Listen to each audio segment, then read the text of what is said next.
Cinema ఇండస్ట్రీలో ఉన్న వారి జీవితం ఎప్పుడూ పబ్లిక్లో ఉన్నట్లుగానే ఉంటుంది. ఎందుకంటే వారి ప్రతి విషయం కూడా పబ్లిక్లోనే నానుతూ ఉంటుంది.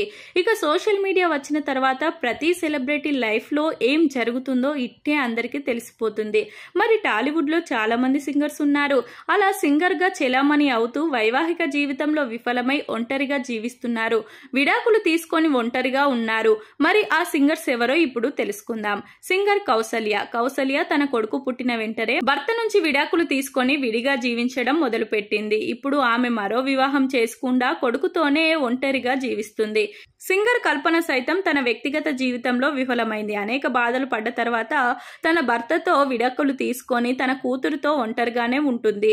ఇక సింగర్ మధుప్రియ జానపద గీతాలతో వెలుగులోకి వచ్చి అలాగే అనేక పాటలతో తనకంటూ ఒక ప్రత్యేకతను ఏర్పరచుకున్న సింగర్ మధుప్రియ ఆమె పెళ్లి ఇంట్లో చెప్పకుండా చేసుకొని సంచలనం సృష్టించింది. అలాగే విడాకులు కూడా ఎవరికి చెప్పకుండా సైలెంట్ గా తీసుకొని ప్రస్తుతం తల్లిదండ్రులతో ఒంటరిగా జీవిస్తుంది. ఇక సింగర్ నోయల్ కి హీరోయిన్ ఎస్తర్ తో వివాహం జరగగా అతి తక్కువ రోజులకే వీరిద్దరూ విడాకుల బాట పట్టారు. ప్రస్తుతం నోయల్ మరో పెళ్లి చేసుకోలేదు. అలాగే ఎస్తర్ కూడా ఇంకా సింగిల్ గానే ఉంటుంది. వీరు మాత్రమే కాకుండా సింగర్ సునీత సైతం విడాకులు తీసుకున్నారు. కానీ ఆమె మరో వివాహం చేసుకొని ప్రస్తుతం హ్యాపీగానే తన జీవితాన్ని కొనసాగిస్తున్నారు.